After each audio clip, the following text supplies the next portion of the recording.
बिस्मिल्लाहिर्रहमानिर्रहीम। अच्छा, इसमें देखें, एक बात मैं आपको बता दूं, फीमेल का हमेशा से ये क्वेश्चन रहा है कि सर हमारे लिए बहुत ज़्यादा चैलेंजेस हैं, क्योंकि मेल की जो चैलेंजेस है वो अलग हैं, हमारे चैलेंजेस अलग हैं।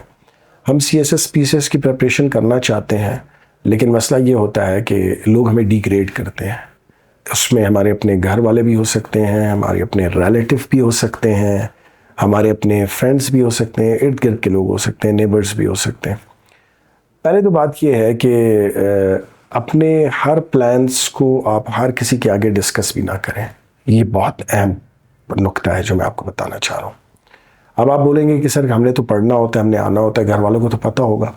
ऑफ कोर्स मैं घर वालों की बात नहीं कर रहा, जो आपके बहुत करीबी रिलेटिव हैं जिनको बताना ज़रूरी है, उनको तो आप लाजिमी बात है बताओगे, लेकिन और ज़्यादा एक्स्ट्रा किसी चीज़ की प्रमोशन करना मुनासिब नहीं है।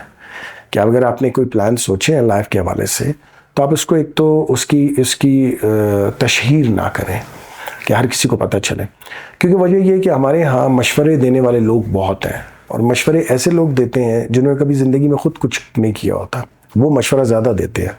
ये मेरा तजर्बा रहा है कि वो मशवरा ज़्यादा देते हैं जिन्होंने अपनी लाइफ में कभी भी कंफर्ट जोन को नहीं तोड़ा, और वो ख़ुद फियर जोन में रह रहे हैं, खौफ में रह रहे हैं, और जो है वो दूसरों को भी आगे काम करने नहीं देते, क्योंकि कभी भी कोई चेंज लेकर आएगा तो चेंज एक्सेप्ट नहीं होगा।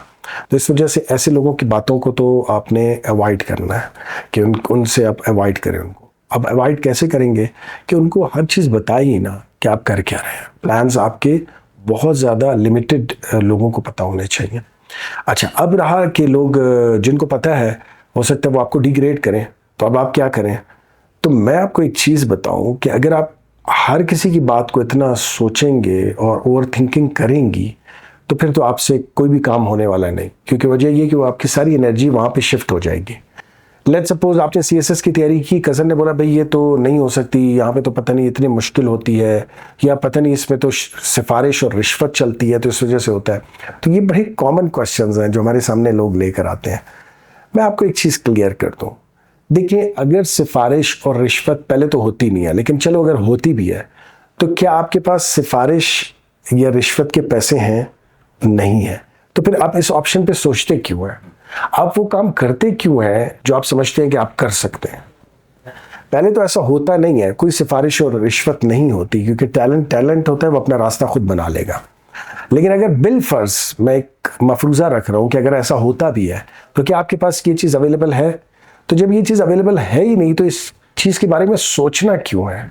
हम बहुत सारे ऐसे ख्यालात अपने जहन में रखते हैं जिन ख्यालात का कोई वजूद नहीं होता, या उसके चांसेस भी नहीं होते हैं उसकी रियलिटी के। तो एक मफरूज़ा होता है, अपने ख्यालात में सोचा एक चीज़, लेकिन वो पता नहीं है या नहीं है, और उस सोच को लेकर आप पूरे दिन उस पर सोचते रहो।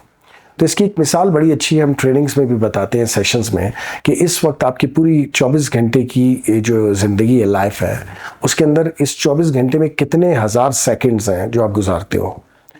तो लेट सपोज कि अगर वो सेकंड में कोई आपके 10 सेकंड चुरा के ले जाए, तो आप क्या करोगे? आप 10 सेकंड पे रोगे, या बाकी जो आपका टाइम बचा है उसकी आप फिक्र करोगे?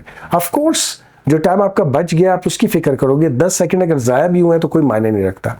लेकिन अगर आप ये सोचो कि वो जो 10 सेकंड मेरे किसी ने ज़ाया किए, गलत बोल कर, मुझे डीमोटिवेट कर, जो 10 सेकंड किसी ने मेरे ज़ाया किए हैं, ये 10 सेकंड को ही मैं सोचती रहूं, और उसकी वजह से मैं जो बाकी तमाम टाइम है, उन टाइम को जो है वो मैं ज़ाया कर दूं, तो ये क्या ये कोई दानिशमंदाना जो है वो रवैया होगा? नहीं, ये बेवकूफ़ाना रवैया है, ये बेवकूफ़ लोग इस तरह के काम करते हैं। तो इस वजह से मेरी आपको राय ये है कि आप लोगों की बातों को ना सुने, आप अपना विजन क्लियर रखें, अपना स्वॉट एनालिसिस करें, काउंसलिंग प्रॉपर तरीके से किसी स्पेशलिस्ट बंदे से कराएं, और फिर उसके बाद जो है उसके बाद जो आपने इरादे के बाद जो अज़म किया है उसको लेकर आगे चलें। अब उसमें जो रुकावटें आती हैं आप उसकी परवाह ना करें, आप थोड़ा सा हिम्मत करें। हमारा मसला ये होता है कि हमने 20 माइल्स का जो है फासला तय करना होता है, और हम पहले माइल पे यानी फर्स्ट माइल को तय करते हुए ही सारे फैसले कर लेते हैं कि नहीं ये तो बहुत मुश्किल है। नहीं, आप चलते रहें।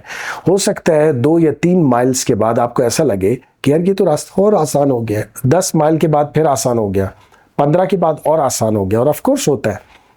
हमारा तजर्बा हमने देखा ही है जितने लोगों को हमने क्वालिफाई करवाया है उनमें से जो कामयाब हुए हैं, जो क्वालिफाई हुए हैं, उसमें सबसे बड़ी जो स्किल थी कि उन्होंने गिव अप नहीं छोड़ा, नेवर गिव अप।